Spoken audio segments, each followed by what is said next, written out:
한 달 만에 이렇게 다시 모였는데요. 지난달이 주일이 5주가 있었기 때문에 또 오랜만에 본 것 같습니다. 귀한 십자가를 이 마음에 다시 새기게 하는 찬양과 함께 드리는 이 예배가 하나님께서 한 분 한 분 충만한 은혜를 주시기를 기도합니다. 아멘. 우리 옆에 바라보면서 인사하겠습니다. 사랑합니다. 축복합니다. 인사하겠습니다. 축복합니다. 오늘은 사도신경 강의 19번째 말씀으로 죄를 사하여 주신 것을 믿습니다 라는 제목으로 말씀드리겠습니다. 잠깐 기도하겠습니다. 살아계신 아버지 하나님, 소망 없는 저희 인생들을 위하여서 독생자 예수 그리스도를 이 땅에 보내주시고 우리의 모든 죄악의 짐을 지고 골고다 그 길을 묵묵히 걸어가시고 십자가의 마지막 피 한 방울까지 죽으시고 또 내어주심으로 우리를 모든 죄와 사망의 권세에서 건지시고 이제는 예수 그리스도 안에서 하나님의 친백성이요 하나님을 예배하는 주의 사람들로 살게 하시니 참으로 감사합니다. 하나님, 저희가 이 예수 그리스도의 은혜를 마음에 새기고 저희도 주님이 걸어가신 그 십자가의 길 기쁨으로 걸어갈 수 있는 저희들 되게 하여 주옵시기를 간절히 기도합니다. 하나님, 저희가 한 달에 한 번 우리 교회 모든 세대들이 주님 앞에 모여 예배하게 하셔서 참으로 감사합니다. 이 시간이 주의 말씀 안에서 모든 세대가 하나 되는 시간이 되게 하시고 우리들의 마음으로 드리는 신앙의 고백들이 어떤 의미를 가지고 있는지 다시금 심령에 새겨보게 하시며 그 고백을 기초로 저희가 신앙 고백적 공동체로 우리가 다음 세대에게 그런 믿음의 고백을 물려주는 공동체로 계속해서 세워져 갈 수 있기를 간절히 소망합니다. 주님께서 이 예배 자리에 임재하시고 당신 앞에 드리는 이 예배가 홀로 하나님께 영광이 되며 우리 심령에 큰 은혜가 되는 복된 자리가 되도록 도와주시옵소서. 이 시간을 주님께 의지하며 저는 예수 그리스도 이름으로 기도했습니다. 아멘. 네, 저희가 사도신경 강의 지금 계속하고 있는데요. 어디쯤 왔는가 먼저 좀 보겠습니다. 첫 번째, 성부 하나님을 믿습니다 라는 고백으로 세 가지 신앙 고백을 저희가 했습니다. 성자 하나님을 믿습니다 라는 고백으로 크게 보면 두 가지죠. 성자 예수 그리스도의 인격, 또 두 번째는 성자의 예수 그리스도의 사역입니다. 예수님의 사역은 낮아지심, 높아지심이었습니다. 그리고 우리가 성령 하나님을 믿는 믿음에 대해서 살펴보았고요. 지난 2달 동안 교회에 대해서 보았습니다. 교회는 거룩한 공회고 또 성도의 교제 공동체다라고 배웠습니다. 이제 사도신경의 마지막 부분 세 가지 고백을 살펴볼 차례가 되었습니다. 그 첫 번째는 죄 사함입니다. 우리의 죄를 사해 주시는 것을 믿습니다 라는 이 신앙 고백에 대해서 살펴보겠습니다. 자, 그러면은 용어 정리를 먼저 좀 하고 가겠습니다. 죄가 뭔가 하는 것입니다. 죄는 한마디로 말해서 불법이라고 할 수 있겠습니다. 요한 1서 3장 4절 말씀입니다. 우리 초등부, 유치부 어린이들 한번 같이 읽어볼까요? 요한 1서 3장 4절 말씀. 시작. 죄를 짓는 자마다 불법을 행하나니 죄는 불법이라. 네, 불법이라. 법을 어기는 것이죠. 법을 어기는 것. 그러면 어떤 법을 어기는가? 하나님의 성품과 하나님의 법을 어기는 것을 죄라고 합니다. 우리가 나라의 국법을 어기면 그것은 국가의 벌을 받는 죄가 되죠. 마찬가지로 하나님 앞에서 우리가 하나님의 성품, 하나님의 거룩하심과 하나님의 그 뜻을 품은 말씀을 또 그 법에 반대되는 것이 바로 죄라고 할 수 있습니다. 그래서 죄라는 것은 기본적으로 반역적인 것이고 범죄하는 것이고 또 근원적으로 하나님의 목적을 벗어나는 것입니다. 원래 죄라는 말이 히브리어를 번역한 신약성경의 헬라어에 의하면 하마르티아라는 단어입니다. 하마르티아라는 이 단어는 관역에서 벗어난다는 뜻입니다. 활을 쐈는데 정확하게 관역을 맞춰야 되는데 이 관역을 못 맞추고 옆으로 벗어나 버리는 거죠. 관역이라는 것은 하나님이 우리가 마땅히 하나님의 성품과 뜻을 따라 살도록 하신 하나님의 법이 되겠습니다. 근데 우리는 그 하나님의 법, 하나님의 그 관역, 본래 우리가 맞춰야 될 그 관역을 맞추지 못하고 하나님 앞에 어긋난 방향으로 우리의 행위와 생각과 마음이 빗나가 버렸다는 것이죠. 죄라는 것은 바로 그 빗나간 것을 말합니다. 그 결과 이 빗나감은 우리 안에 깨끗하지 못한 더러움을 가져오게 되어 있습니다. 그래서 이 빗나간 상태가 우리 내면적으로는 죄의 오염으로 말미암는 더러운 생각과 더러운 행동들을 하게 만드는 결과를 초래하게 되었습니다. 그럼 구체적으로 우리가 무엇을 잘못했는가라는 것을 알려면 하나님이 주신 법을 알아야 되겠죠. 하나님의 법은 그 법의 요약 중에 요약은 십계명이라고 볼 수 있습니다. 그 십계명은 한마디로 말해서 사랑이라고 할 수 있습니다. 하나님은 우리가 사랑하며 살기를 바라십니다. 왜냐하면 하나님이 사랑이시기 때문에. 근데 그 사랑의 대상은 위로는 하나님이고 아래로는 우리의 이웃입니다. 하나님을 사랑하고 이웃을 사랑하는 것이 마땅히 우리가 가야 될 관역입니다. 우리가 활을 쏴서 딱 맞춰야 될 관역인데 우리는 여기서 실패한 것이죠. 하나님을 사랑하는 데 있어서도 실패자가 되었고 이웃을 사랑하는 데 있어서도 실패자가 되었습니다. 그래서 한마디로 말해서 죄란 해야 할 일은 하지 않고 하나님이 사랑하라고 하신 하나님과 이웃을 사랑하라는 것은 하지 않고 하지 말아야 할 것은 하는 것입니다. 그래서 매일매일 우리가 삶 속에서 벌어지는 일이죠. 해야 할 것을 알지만 하지 않는, 그리고 하지 말아야 되는 걸 알지만 해버리는, 결국 이 문제가 우리 인류가 봉착한 바로 죄의 문제다라고 할 수가 있겠습니다. 그런데 이 죄라는 것이 일반적으로 사회에서 말하는 죄하고 약간의 차이점이 좀 있습니다. 어떤 점에서 그런가 하면 죄는 하나님 앞에서 마음의 동기까지 봅니다. 영어로 보면 이 죄라는 단어가 크게 두 가지가 있습니다. 일반적으로 사회에서 교통 질서를 어긴다거나 옆에 사람의 물건을 훔친다거나 옆에 사람을 구타한다거나 이런 범죄, 이런 것은 크라임이라고 말합니다. 그런데 오늘 우리가 여기서 다루는 하나님 앞에서 우리의 죄의 문제는 sin이라는 단어를 사용합니다. 이 sin과 크라임의 결정적 차이점이 뭐냐면 바로 이 점입니다. 하나님 앞에 서 있는 우리의 마음의 동기까지 본다는 것이죠. 이 세상의 형법은 우리들이 범한 죄를 처벌하기 위해 주신 법입니다. 근데 형법으로 사람을 처벌할 때는 그 사람의 행동의 결과가 나타났을 때 그 결과만을 처벌할 수 있습니다. 만약에 마음까지 처벌하게 되면은 심각하게 되죠. 왜냐면 우리 마음속에 품은 것들을 다 끄집어내가지고 다 이 법원에 세워서 판결을 내려서 감옥에 보내야 되는 것입니다. 그래서 불가피하게 인간은 드러난 결과밖에는 처벌할 수밖에 없습니다. 그런 범죄를 우리는 크라임이라고 하는 것이죠. 근데 하나님 앞에서 우리의 죄의 문제는 그것보다 더 근원적입니다. 왜냐하면 하나님은 우리의 마음 깊은 곳의 동기, 우리 마음 속에서 우리가 생각하는 것, 우리 마음 속에서 사실은 벌어지고 있는 것을 다 보시고 계신다는 것이죠. 그래서 예레미야 17장 9절에 보니까 하나님이 우리 인간들의 마음에 일어나고 있는 것을 자세히 들여다봤더니 이렇더라는 것입니다. 만물보다 거짓되고 심히 부패한 것은 마음이라. 겉으로 봤을 때는 사람들이 다 괜찮습니다. 우리가 특별한 이유가 없는 이상 의도적으로 국법을 범하고 여기 감옥 갔다 오신 분 거의 없으죠. 그죠? 아무리 생각해도 제가 봐도 없는 것 같아요.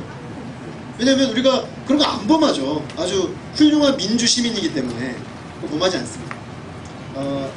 그런데 하나님의 그 거룩한 눈으로 우리의 심령을 이렇게 들여다보게 되면은 사실은 심각한 죄의 문제들이 있다는 것이죠. 왜냐하면 우리 마음속에 하나님 앞에 죄로 인해서 우리가 부패한 결과들이 마음에 나타나고 있기 때문입니다. 그래서 마음에서 뭐가 나오는가, 그 마음의 그 부패함에서 뭐가 나오는가 봤더니 예수님이 하신 말씀입니다. 마음에서 나오는 것은 악한 생각과 살인과 간음과 음란과 도둑질과 거짓 증언과 비방이다. 예수님이 말씀하실 때 당시 유대 바리새인들은 정결의식을 굉장히 중요하게 여겼습니다. 밖에서 나갔다가 들어오면 손을 씻는 거죠. 왜냐하면 내가 더럽혀졌다고 생각합니다. 그리고 음식도 가려 먹었습니다. 돼지고기는 안 먹습니다. 우리가 생각할 때 이해가 안 가지만 그 사람들이 봤을 때 레위기 율법에 의하면 더러운 짐승이라고 봤기 때문에 나를 정결 예식상 더럽게 만들다고 봤기 때문에 먹지 않았습니다. 음식을 먹지 않고 손을 깨끗이 씻는 것은 자기가 깨끗해지기 위함이죠. 그리고 근데 문제는 그들은 그것만 하고 나는 깨끗해 라고 생각했다는 것이죠. 근데 예수님이 보실 때 그렇게 하는 사람들의 마음을 들여다보니까 마음에서 악한 생각과 살인과 간음과 음란과 도둑질과 거짓 증언과 비방이 막 차고 넘치더라는 것입니다. 실은 우리가 행위로 몇몇 가지 깨끗하다라는 것으로 우리의 깨끗함, 아무 문제 없음, 죄 없음이라고 주장하는 것은 그 점에 심각한 모순을 가지고 있다는 것입니다. 그래서 너희는 간음하지 말라 하는 말을 너희가 들었거니와, 간음은 결혼관계 밖에서 성적인 관계를 맺는 것입니다. 그 행위를 하는 사람을 보통 우리는 간음했다고 하는데, 예수님은 그 간음의 정의 자체를 좀 더 심화시켜 놓으셨습니다. 여자를 음욕을 품고 보는 자마다 마음에 이미 간음했다. 간음의 기준을, 죄의 기준을 우리의 마음의 영역까지 깊이 있게 탐사해 보시는 것이죠. 자, 그렇기 때문에 우리가 하나님 앞에 죄인이다 라고 했을 때는 통상적으로 사회에서 말하는 그런 죄를 졌다 안 졌다를 가지고 죄를 말하지 않습니다. 그러므로 교회에 와서 우리는 죄인입니다, 우리는 죄의 용서가 필요합니다 라고 말할 때는 너는 그런 죄가 없는데 라고 말할 때 그것이 적용되지 않는 이유는 이 죄에 대한 정의 자체가 잘못되어 있기 때문이죠. 몇몇 가지 사회에서 내가 아무 문제를 일으키지 않았다고 해서 내가 죄가 없는 것이 아니라 내 마음속에서 벌어지고 있는 이 실제를 하나님 편에서 들여다볼 때 진정한 죄의 문제를 들여다볼 수가 있다는 것입니다. 그래서 하나님 앞에서라는 것이 중요해요. 내가 주께만 범죄하여 주의 목전에 악을 행하였사오니, 이 말씀은 다윗이 시편에서 하고 있는 회개의 시에서 하고 있는 말입니다. 이 시를 지을 때 다윗은 심각한 죄를 지었습니다. 자기의 충신이었던 우리야라는 사람이 암몬이라는 외적과 나가서 열심히 전쟁을 벌이고 있었습니다. 근데 다윗이 보통은 전투에 다 참전을 해서 맨 앞에서 싸웠는데 이제 나라가 안정이 되고 자기가 안 나가도 밑에 그 부하들이 전쟁을 잘 수행하니까 그때 나가지 않았습니다. 그러다 보니까 늘어지게 늦잠을 자게 되었습니다. 늘어지게 늦잠을 자고 일어나서 딱 보니까 왕궁이 높은 곳에 있는데 저쪽에 그 일반 사람들의 집이 보이는 곳입니다. 한 여인이 목욕을 하는 장면이 보였습니다. 그 여자를 보고 앞에 말씀처럼 마음에 이미 음욕을 품었죠. 이미 그 마음 상태에서 그는 간음을 하기 시작했습니다. 자, 그런데 마음에 일어난 것을 행동으로 옮기기까지 몇 단계를 거치게 되어 있는데 다윗은 그 모든 단계를 다 건너버립니다. 부하를 부릅니다. 누구냐? 충신 우리야의 아들이다. 여기서 스탑해야 되는 거죠. 왜냐하면 이미 남편이 있는 사람이고, 게다가 그 남편은 자기와 자기가 지금 섬기고 있는 나라를 위해 목숨을 걸고 싸우고 있는 군인인데 그의 아내를 범해서 나온 거죠. 근데 그는 무시합니다. 그래? 데려와. 그래서 하룻밤을 보내고 납니다. 자, 그런데 다윗은 한 번 자기의 쾌락을 즐기고 이 모든 것이 다 덮어졌다고 생각했습니다. 그러나 얼마 뒤에 우리아의 아내 바세바에게서 연락이 옵니다. 제가 임신을 하게 되었습니다. 죄의 씨앗이 잉태된 것이죠. 다윗은 너무 당황했습니다. 자기가 은밀히 범한 죄가 이제 결과물로 남게 되었습니다. 여기서 스톱을 하면 좋은데 인간의 죄라는 것이 그렇지 않습니다. 죄는 한 번 딱 타기 시작하면 마치 미끄럼틀을 타고 내려가는 것 같아서 쭉 미끄러져 내려갑니다. 다윗은 이번에는 은폐를 시도합니다. 우리아를 불러드립니다. 그리고 집에 가서 쉬어라. 우리아의 아이인 것처럼 은폐하려고 한 것입니다. 근데 이 우리아는 너무 훌륭한 사람이에요. 자기 지금 동료들이 목숨을 걸고 싸우고 있는데 나 혼자 집에 가서 편히 쉴 수 없다. 그래서 그 성전 그 문간에서 자다가 다시 전투를 나갑니다. 다윗이 이때 양심의 심한 가책을 얻고, 야, 내가 이런 충신을 정말 내가 힘들게 하고 있구나. 회개하고 돌이켰어야 했는데 그는 더 완악한 마음을 품습니다. 그래? 그럼 어쩔 수 없고 없애야겠군. 그래서 그 우리아의 손에 편지를 써서 보냅니다. 요압 장군에게. 그를 최전선에 보내라. 요압 장군도 악합니다. 이거 죽이란 얘기구나. 딱 캐치하고 최전선으로 보내서 우리아가 전투 중에 사망하게 만듭니다. 은폐에 성공했다고 생각했습니다. 그래서 다윗은 밧세바를 데려다가 자기 부인 삼아버립니다.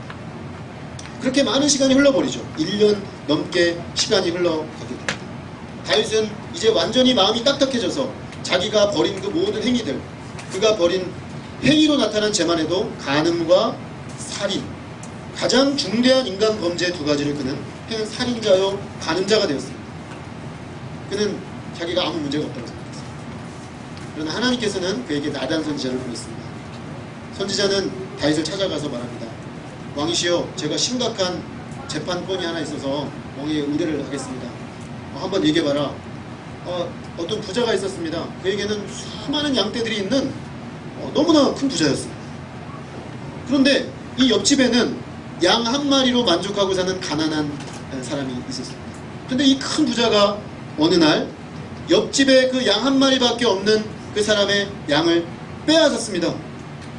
그리고도 그 사람에게 배상할 생각은커녕 오히려 핍박을 하고 있습니다.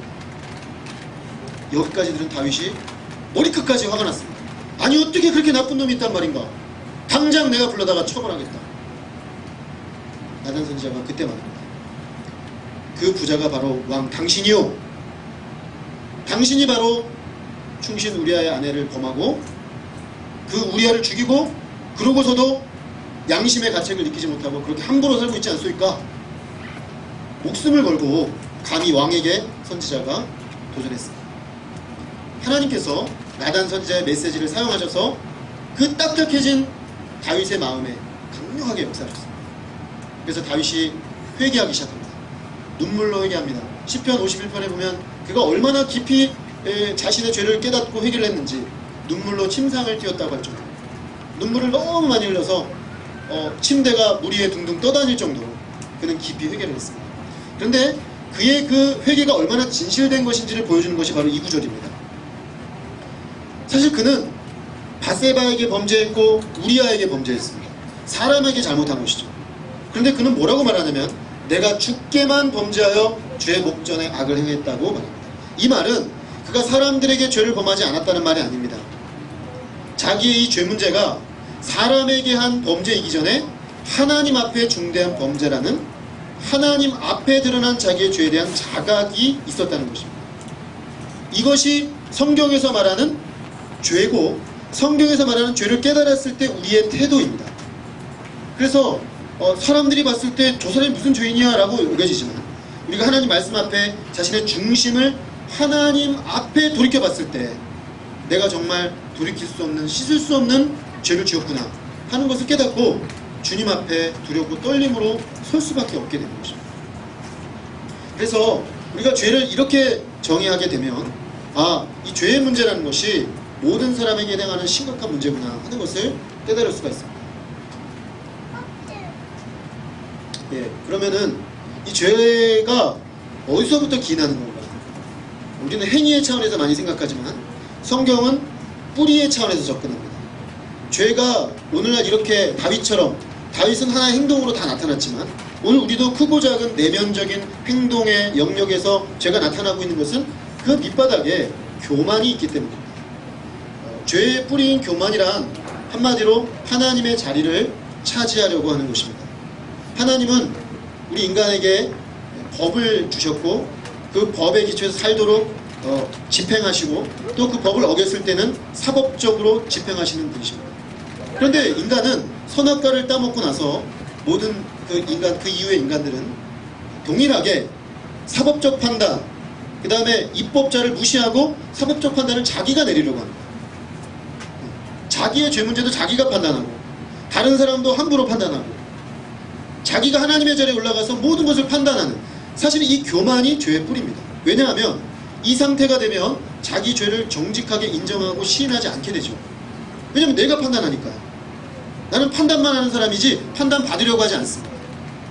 그러니까 결국 이 교만의 죄는 우리로 하여금 죄를 가볍게 여기게 만들고 죄를 합법적으로 짓도록 우리 안에 일종의 논리적 근거를 제공해 준다는 것입니다.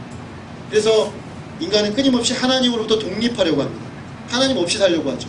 그리고 하나님의 위치에 올라가서 자기 자신에게만 끊임없이 몰두하려고 합니다.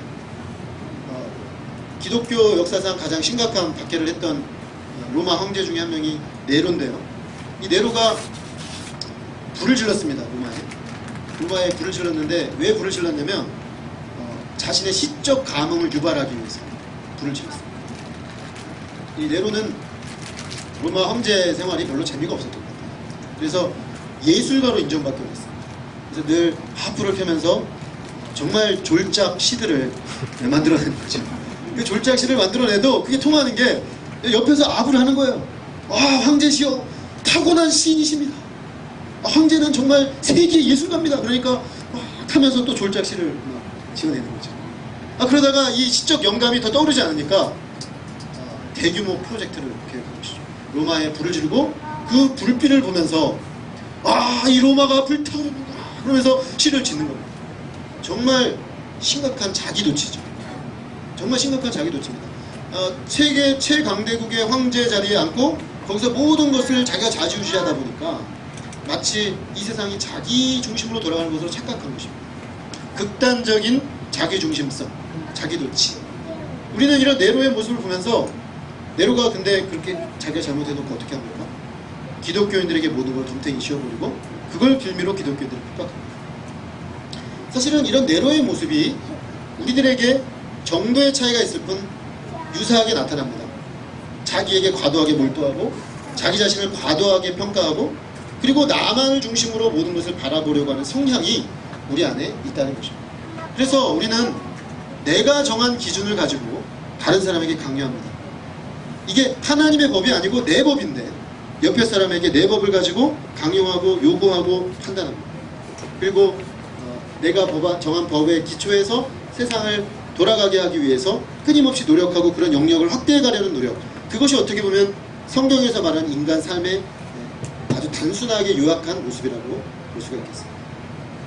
자, 그러면 인간이 이런 교만으로 말미암아서 마음과 생각과 행동이 부패하게 되었는데 이 죄의 결과는 무엇인가 하는 것입니다.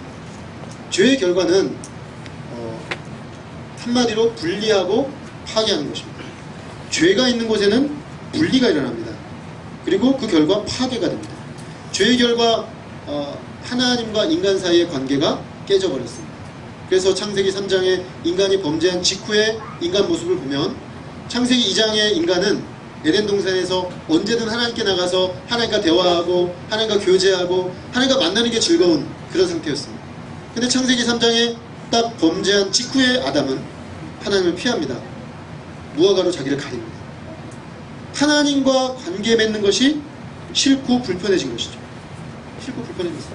그래서 하나님과의 관계가 깨져버렸어요. 그리고 그 결과 나와 내 이웃의 관계가 깨집니다. 창세기 2장의 아담은 아내를 보면서 말합니다.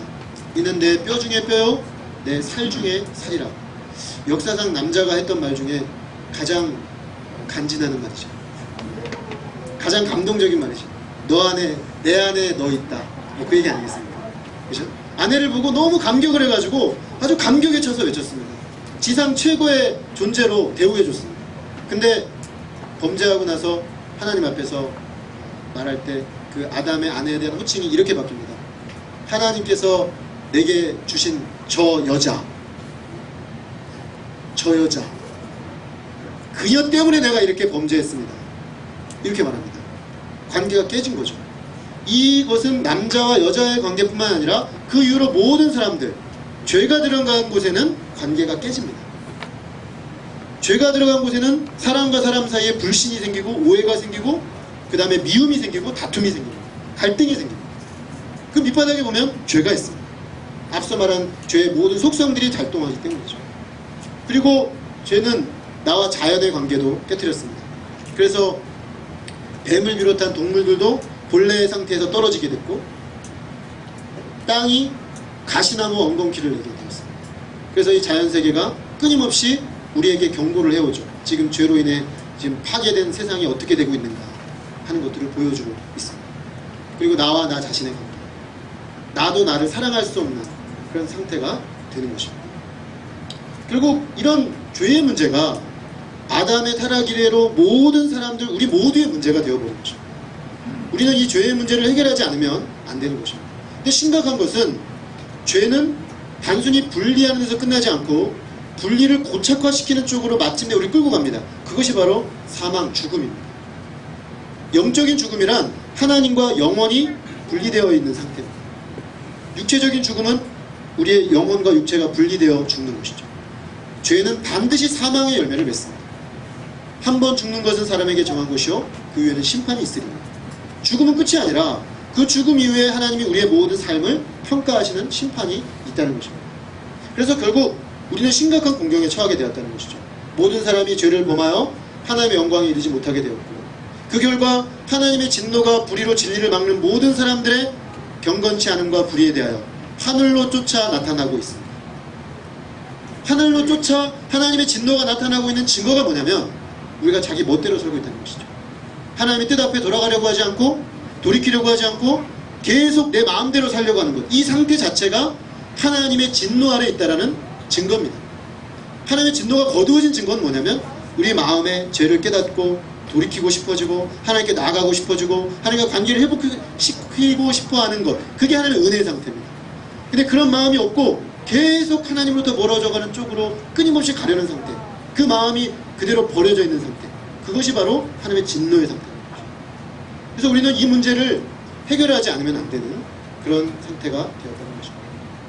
바로 여기서 죄사함의 필요성이 나오는 것입니다. 죄사함, 말이 사실은 좀 어렵습니다. 다른 말로는 사죄라고 합니다. 저기에 사자라는 말은 용서할 사자입니다. 그러니까 죄사함이란 죄를 용서한다라는 것입니다. 우리는 이 죄의 용서가 필요합니다. 하나님 앞에 다윗은 말했습니다. 내가 오직 하나님께만 범죄하였습니다. 우리가 사람과 관계된 죄조차도 하나님 앞에 범죄했기 때문에 우리의 이 죄 문제는 반드시 하나님 앞에 사함을 받아야 합니다. 용서를 받아야 합니다. 죄 용서는 하나님만이 할 수 있습니다. 그래서 죄사함이란 용서하는 것이죠. 그 결과 죄의 모든 세력에서 해방되고 죄 자체로부터 오는 그 모든 얽매임으로부터 우리가 놓여나게 되는 것입니다. 근데 그 죄의 용서는 과거에 우리가 모든 범했던 죄로부터 용서받는 것입니다. 사실 죄 용서의 길로 우리가 나가려고 하면 먼저 죄를 깊이 깨닫고 인정하는 것이 선행해야 됩니다. 죄에 대해서 인정하고 죄감이라고 합니다. 죄책감. 죄책감이 일어나는 것 자체는 나쁜 것이 아닙니다. 우리는 죄책감 자체를 없애려고 하는 시대에 살고 있습니다. 그래서 죄책감 느끼지 마. 아닙니다. 죄책감이 올 때 그 죄책감을 바로 느낄 필요가 있습니다. 문제는 그 죄책감을 주님께 가지고 나아가서 용서받음으로 해결하는 쪽으로 나가지 않고 다른 방법으로 죄책감을 해결하는 데서 문제가 생기는 것이죠. 주님은 우리가 죄를 인식하고 나면 우리의 과거 모든 죄에 대해서 깨닫는 역사를 우리 가운데 이루십니다. 우리 학생들이 여름 수양회 캠프를 가기 위해서 몇몇 분들이 지금 라이프 테스트몬이라는 걸 쓰고 있습니다. 자신의 인생을 하나님 앞에서 태어날 때부터 지금 내가 살아온 데까지 하나하나 자세하게 기록하는 것이죠. 어떤 사람은 A4로 50페이지, 60페이지 막 씁니다. 1년치를 썼는데 10페이지를 썼다고. 저 언제 끝나냐고. 초등학생밖에 안 나갔다고. 이렇게 얘기를 합니다. 근데 쓰고 있는 과정에서 중간중간 같이 대화를 해보면 다들 공통적으로 고백하는 것이 있습니다. 그게 뭐냐면 제가 이렇게 생각했던 것보다 죄를 많이 졌는지 몰랐습니다. 이런 말입니다. 자기 자신에 대해서 자기가 이렇게 생각했는데 사실 정직하게 자기 평가를 해보니까 그렇지 않더라는 거죠. 그 발견이 너무 충격적입니다. 사실 저도 그런 과정을 거치면 굉장히 충격을 받았는데 우리 형제자매들 쓰면서 그런 충격을 받을 수밖에 없죠. 왜냐하면 우리가 자기 자신을 정말 정확하게 보지 않습니다. 그러나 하나님 앞에 딱 놓고 보면 심각합니다. 내가 지금 걸어온 발걸음들을 청산하지 않고서는 와 정말 새로운 삶을 살 수가 없겠구나라는 생각이 듭니다. 그래서 마음이 무거워집니다. 그때 우리를 구할 수 있는 유일한 길은 우리의 죄 문제를 해결하시고 죄 용서를 해주시는 하나님 아버지 예수 그리스도께로 나아가는 것밖에는 수망이 없습니다. 근데 주님은 기쁜 소식은 주님께서 우리의 과거의 모든 죄들 완악하여서 또는 몰라서 지었던 모든 죄들을 깨끗하게 용서해 주신다는 것입니다. 뿐만 아니라 현재 우리의 죄와 미래의 우리의 죄까지도 주님께서 담당하시고 감당해 주셨다는 것입니다.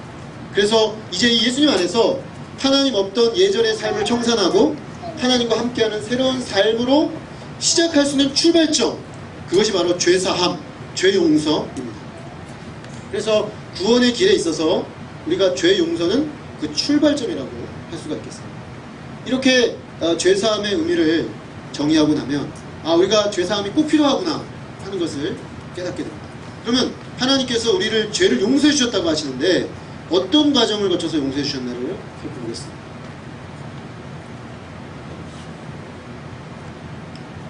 네. 죄사함의 근거는 예수님께서 십자가에 우리를 대신하여 죽으신 것에서 찾을 수가 있습니다. 예수님은 우리를 위하여 우리의 자리에서 우리 대신에 우리의 죄에 대한 형벌을 온전히 다 감당하셨습니다. 여기 위에 있는 것은 성막이고 아래에 있는 것은 성막의 가장 거룩한 장소인 지성소에 놓여져 있는 법궤입니다. 그리고 이 장면은 제사장이죠. 하얀색을 옷을 입은 이 두 사람은 제사장들입니다. 제사장들이 1년에 한 번 대속죄일날 그 속죄 제사를 드리기 전에 하는 의식을 보여주고 있습니다. 우리가 요한복음 1장 29절에 이런 말씀이 있습니다.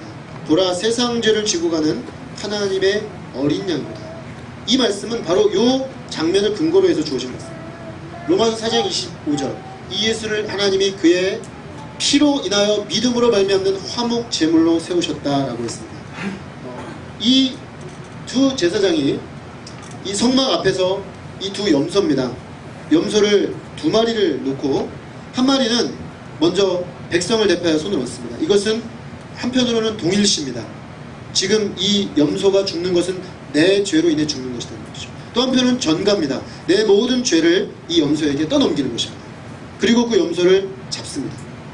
잡아서 염소의 모든 피를 이 양동이에 받습니다. 그리고 나서 제사장은 저 성막에 지금 이렇게 막이 씌워져 있는 중심부로 들어갑니다. 그러면 첫 번째 성소가 나옵니다. 성소의 모든 기물들의 그 피를 바릅니다. 왜냐하면 이 성소는 거룩하신 하나님을 죄 없는 사람만이 만날 수 있는 장소이기 때문에 모든 죄를 깨끗하게 씻는 것입니다. 그리고 1년에 한 번 대제사장만이 들어갈 수 있는 지성소로 들어가면 바로 이것이 있습니다. 여기 안에는 십계명이 들어져 있습니다. 여기 위에 이렇게 날개를 펼치고 있는 것은 그룹이라 그래서 천사의 모습입니다. 그런데 사실 이것은 이렇게 딱 들 수 있는 뚜껑입니다. 뚜껑을 딱 들 수 있는데 제사장이 1년에 한 번 들어가서 뭘 하냐면 이 염소의 피를 가지고 가서 여기 뚜껑 위에 딱 바릅니다. 이 장소를 속죄소 또는 시은좌라고 합니다. 하나님이 은혜를 베푸시는 곳, 우리의 죄를 용서하고 죄인들이 거룩하신 하나님을 다시 만날 수 있는 길을 열어준 장소입니다. 결국 이 피죠. 염소의 피로 말미암아 화목제물, 하나님과 우리 사이에 죄를 없이 하고 관계를 회복하는 제물로서 염소가 죽은 것입니다. 예수님은 십자가에서 우리의 죄를 대신하여 죽으셨는데 마치 이 염소가 피를 흘리고 그 속죄소에 피를 댐으로써 하나님의 은혜를 합법적으로 가져올 수 있도록 하시고자 죽으신 거죠. 예수님만이 하나님 아들이시고 온전한 인간이신 예수님만이 우리의 죄를 속죄할 수 있습니다. 세상 그 누가 우리의 죄를 대신하여 죽을 수 있겠습니까? 세상 그 누가 우리의 죄를 대신하여 죽음으로 그 죄가 속해지겠습니까? 예수님만입니다. 그래서 예수님은 내 죄사함을 받았느니라 많은 사람들에게 죄사함을 선포하셨습니다. 주님께서 우리에게 주실 수 있는 최고의 은혜죠. 나를 얽어맨, 이제는 다 씻어버리고 새롭게 시작하고 싶지만 끊임없이 나를 괴롭히는 이 모든 죄로부터 우리를 깨끗하게 해주시는 분이시기 때문입니다. 한 마리 염소가 남았습니다. 이 염소는 아사셀 염소라고 부릅니다. 아사셀 염소는 죽이지 않습니다. 죽이지 않고 백성의 죄를 여기다가 다 뒤집어 씌운 다음에 광야로 보냅니다. 이 광야로 아사셀 염소가 가는 동안에 사람들은 이 염소에게 돌팔매질을 합니다. 왜냐하면 자기들의 죄가 그에게 전가되었다고 보는 것이죠. 그 죄에 대한 하나님의 그 증오, 하나님의 진노를 표현하는 것입니다. 그래서 이 아사셀 염소가 거의 영내를 벗어날 지경이 되면 상토화됩니다. 너무 많이 맞아서 피를 흘리고 머리가 깨지고 몸이 다 상한 상태가 됩니다. 그런 상태에서 광야 어딘가에서 영문 밖에서 죽습니다. 그는 백성들의 죄를 씻을 뿐만 아니라 한편으로 백성들의 죄를 가지고 가는 것이죠. Take away라고 되어 있습니다. 예수님은 세상 죄를 지고 가는 이 아사셀 염소처럼 다 지고 영문 밖으로 나가셨습니다. 예수님이 돌아가신 것은 골고다 언덕인데 예루살렘 바깥쪽입니다. 예수님은 그 골고다 언덕을 걸어가는 그 시간이 채찍에 맞고 계속해서 십자가를 70km 이르는 십자가를 지고 걸어가는 고난의 길이었습니다. 그리고 영문 밖으로 나가서 골고다 언덕에서 아사셀 염소처럼 우리의 죄를 다 지고 죽으셨습니다. 그러므로 이 예수님을 믿음으로 바라볼 때 세상 죄를 지고 가시는 take away, 가지고 가버리셨습니다. 그래서 우리가 이 예수님을 믿을 때 그 죄는 예수님께로 넘겨지고 그분이 완전히 가져가셔서 처리하셨기 때문에 이제 우리는 예수님 안에서 죄를 용서함 받고 새로운 삶을 살 수 있는 근거가 마련되는 것입니다. 그러므로 우리가 죄의 용서를 받을 수 있는 것은 예수 그리스도의 십자가의 은혜에 근거하는 것입니다. 죄사함의 근거 두 번째는 예수님의 전적이고 온전하신 순종 때문입니다. 예수님은 십자가에서 우리 죄를 담당하실 뿐만 아니라 이 땅에 오셔서 전생에 걸쳐서 하나님의 말씀을 100% 성취하셨습니다. 심지어 십자가에 돌아가시는 그 순간까지도 구약 성경에 말씀하셨던 모든 말씀들을 하나하나 지키는 일에 자신의 모든 마지막 호흡까지도 사용하십니다. 그래서 그 공로로 우리가 하나님 앞에 의인이 되는 것이죠. 로마서 5장 19절은 이렇게 말합니다. 한 사람이 순종하지 아니함으로 많은 사람이 죄인 된 것 같이 한 사람이 순종하심으로 많은 사람이 의인이 됩니다. 한 사람 아담이 불순종하여서 모든 사람이 죄인이 되었습니다. 그러나 이제 예수 그리스도 한 분의 순종으로 모든 사람이 의인이 되는 길이 열렸습니다. 근데 여기에 중대한 한 가지 차이점이 있습니다. 아담의 범죄 이후로 모든 사람은 자동적으로 태어나면서 다 죄인 가운데 죄인이 되는 것이죠. 그래서 죄인이기 때문에 죄를 범할 수밖에 없습니다. 그런데 예수님이 한 사람으로 순종하여 의의 길을 여셨는데 이게 자동적으로 모든 사람의 것이 되지는 않는다는 것입니다.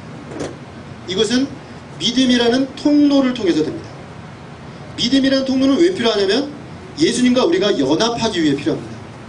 예수님이 십자가에 죽으신 죽으심이 우리의 죽음이고 예수님이 우리의 모든 죄를 다 담당하여 죽으신 그 죽음이 우리의 죽음이라고 할 수 있으려면 그 예수님의 죽음의 순간에 우리가 연합했다고 말할 수 있어요.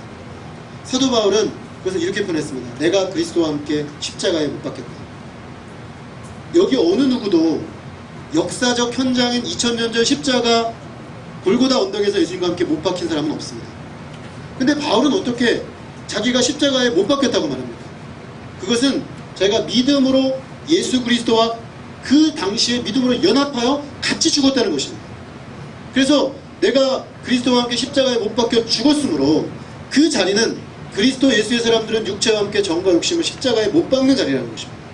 이제 나의 모든 죄악된 옛사람은 예수 그리스도와 함께 십자가에 죽었다는 것입니다. 이것이 믿음입니다. 이것을 받아들이는 것이 믿음입니다. 그러므로 믿음을 통로로 해서 우리는 예수님과 연합하고 이렇게 연합한 사람들은 십자가의 그 죄의 용서의 능력이 우리에게 주어지는 것입니다. 그러므로 예수 그리스도를 믿음으로 말미암아 모든 자에게 미치는 하나님의 은이 차별이 없다고 했습니다. 믿음이 반드시 있어야 되는 것입니다. 그러나 이 말이 믿음이 공로가 돼서 죄 용서를 받는다는 것은 아닙니다. 공로는 오직 예수 그리스도의 십자가입니다. 그러나 믿음은 우리가 죄 용서함을 받는 통로입니다. 예수님과 연합하여 죄 용서함을 받는 통로로서 우리는 믿을 때 죄 사함, 죄 용서를 받고 주님과 함께 새 삶을 시작할 수가 있다는 것입니다. 우리가 주님 앞에 믿음으로 나간다는 건 마치 빈손으로 하나님 앞에 선 거지와 같다는 것입니다. 우리의 형편으로는 주님 앞에 용서받을 건덕지가 없지만 그저 빈손 들고 앞으로 나아가 손을 내밀 때 주님께서 주시는 선물이라는 것입니다. 이것이 바로 복음입니다. 이것이 바로 교회만이 선포할 수 있는 참된 기쁜 소식입니다. 오늘 우리가 지금까지 어떤 삶을 살아왔든지 간에 예수 그리스도의 십자가 복음을 영접하면 믿음으로 그와 연합하면 예수 그리스도 십자가 안에서 우리가 죄가 용서받고 새 삶을 살 수 있는 줄로 믿습니다. 아멘. 우리가 지금 작게는 대여섯 살부터 많게는 우리 70대 어르신들까지 다 앉아 있습니다. 죄의 무게는 각자 다를 수 있습니다. 아무래도 6년 사는 친구들이 적겠죠. 그러나 적지 않습니다. 왜냐하면 어린이들도 우리가 가끔 돌아보면 그렇잖아요. 하지 말라는 거 꼭 하고, 그죠? 하라는 거 꼭 안 하고 싶잖아요. 우리도 사실은 예수님의 십자가 앞에 죄 용서의 은혜를 덧입어야 합니다. 제가 어린이들의 회심에 관한 책을 읽은 적이 있습니다. 16, 17세기 종교개혁 이후에 개신교 안에 일어난 어린이들 회심인데, 놀랍게도 4세, 5세 아이들이 십자가 복음 앞에 자신의 죄를 인정하고 회개하고 눈물로 죽게 돌아오는 역사들이 무수하게 기록되어 있습니다. 그것은 오늘날도 마찬가지입니다. 이 시간 우리 모두 한 사람도 예외 없이 예수님의 십자가 앞에 다시금 서기를 기도합니다. 그래서 주님이 주시는 사죄의 은총, 용서의 은총, 믿음으로 덧입고 주님과 함께 새롭게 출발하는 자리가 될 수 있기를 간절히 기도합니다. 아멘. 자, 그럼 우리가 이런 죄 용서함을 매주 신앙 고백을 합니다. 이 신앙 고백을 한다는 것은 어떤 의미가 있습니까? 두 가지 삶을 요청합니다. 첫 번째는 감사입니다. 저희가 아까 전에 읽었던 본문에 나오는 이야기입니다. 한 부자 집 시몬의 집에 예수님이 잔치를 받아가셨는데 이 여인이 어디선가 나타나서 자기의 향유 옥합을 깨뜨려서 그 눈물로 예수님의 발을 씻고 그 발에 입 맞추며 예수님께 기름을 부었습니다. 옆에서 지켜보던 사람들이 수군거립니다. 저 여자가 행실이 나쁜 여잔데, 아주 더러운 여잔데, 어떤 여자인지 아는데 지금 상황을 보십시오. 그 여자가 그런 삶을 살던 여잔데 예수님 발에다가 저러고 있으니 굉장히 민망한 장면입니다. 물리쳐야 될 상황입니다. 그래야 예수님의 의로움이 입증될 것 같습니다. 사람들이 수군거립니다. 저 여자가 분명히 어떤 여자인지 알 텐데 어떻게 용납하는가? 예수님이 말씀하십니다. 시몬이라는 사람에게 묻습니다. 내가 한 가지 질문하자. 빚을 진 두 사람이 있는데 500데나리온과 50데나리온 빚을 진 사람이 있다고 보자. 근데 이 두 사람이 둘 다 빚을 갚을 여력이 없어서 둘 다 탕감을 받았다. 어느 사람이 더 많이 기뻐하고 감사하고? 시몬이 당연히 대답하죠. 더 많이 탕감받은 사람이겠습니다. 바로 그것이다. 이 여인은 자신이 죄사함의 은혜가 너무 커서 자신의 결혼 미천으로 모은 향유 옥합을 다 깨뜨리고 나를 위해 기름 부어주고 발을 씻고 내 발에 입 맞추는 사랑과 감사의 표현을 하고 있는 것이다. 근데 너희들은 어땠느냐? 내가 들어올 때 발 씻을 물도 주지 않았고, 내가 들어올 때 얼굴에 입 맞춰 주지 않았고, 내가 들어왔을 때 환대하지도 않았다. 왜냐? 그들은 예수님으로 말미암는, 예수님의 십자가로 말미암는 사죄의 은총이 뭔지를 잘 모르기 때문이죠. 그러나 이 여인은 자신이 예수님이 아니었다면 결코 새 삶을 살 수 없었을 텐데, 그 과거의 삶을 그대로 반복하고 있었을 텐데 예수님 때문에 새 삶을 시작하게 된 것이죠. 그 은혜가 너무 커서 이렇게 감사의 삶으로 표현하고 있다는 것입니다. 우리가 매주 예수님이 우리의 죄를 용서해 주셨음을 믿습니다라는 고백은 우리에게 이런 뜨거운 감격이 있는가라고 질문하고 있습니다. 나의 모든 죄를 용서하시고 새삼 살게 하신 주님께 우리는 이렇게 뜨겁게 감사하고 있는 거예요. 감사가 사그러져 가고 있다면 우리 안에 죄사함의 은혜가 같이 사그러들어 가고 있다는 반증입니다. 우리 안에 주님의 죄사함의 은총이 이 시간 새롭게 되기를 기도합니다. 그래서 여인처럼 감사의 고백이 삶으로 나타날 수 있기를 기도합니다. 두 번째로 용서입니다. 용서는 용서를 낳습니다. 성경에 한 예수님이 하셨던 비유의 장면을 묘사합니다. 이 사람이 임금에게 끌려갔습니다. 1만 달란트의 빚을 졌습니다. 1만 달란트는 어마어마한 것이죠. 한 달란트는 1년 일꾼 품삯입니다. 그러면 1만 년 동안 일해도 갚을 수 없는 금액이죠. 1만 년 동안 일을 하면 얼마나 저희가 벌 수 있을까요? 그러니까 사실은 이 사람은 갚을 수 없는 빚을 졌다는 것입니다. 갚을 수 없는 빚을 갚고 가지고 임금한테 끌려가서 이 사람은 끝입니다. 근데 놀랍게도 이 임금은 용서를 해줬습니다. 탕감해줬습니다. 감옥에 갇혀야 될 사람을 내보내줬습니다. 기뻐하면서 임금 앞을 나갔습니다. 길을 가다가 친구를 만났습니다. 얼마 전에 자기가 돈을 빌려줬던 사람입니다. 근데 얼마 안 돼요. 얼마 안 되는 돈인데 갑자기 화가 났습니다. 네가 아직도, 저 보십시오, 얼마나 분노하면 지금 목을 잡고 있는, 아직도 지금 내 빚을 안 갚고 이러고 있는, 갚어! 예수님이 이 비유를 왜 말씀하신 걸까요? 1만 달란트 탕감받은 사람이 우리입니다. 우리가 과연 우리의 지은 죄를 어떤 방법으로 1만 년 동안 일하면 갚아질까요? 1만 년 동안 일하고 수백 번을 다시 태어나서 영겁에 이르기까지 우리가 업을 없애기 위해 선을 행하면 죄가 없어질까요? 그렇지 않습니다. 우리의 힘으로는 결코 갚을 수 없는 죄의 빚을 우리는 졌습니다.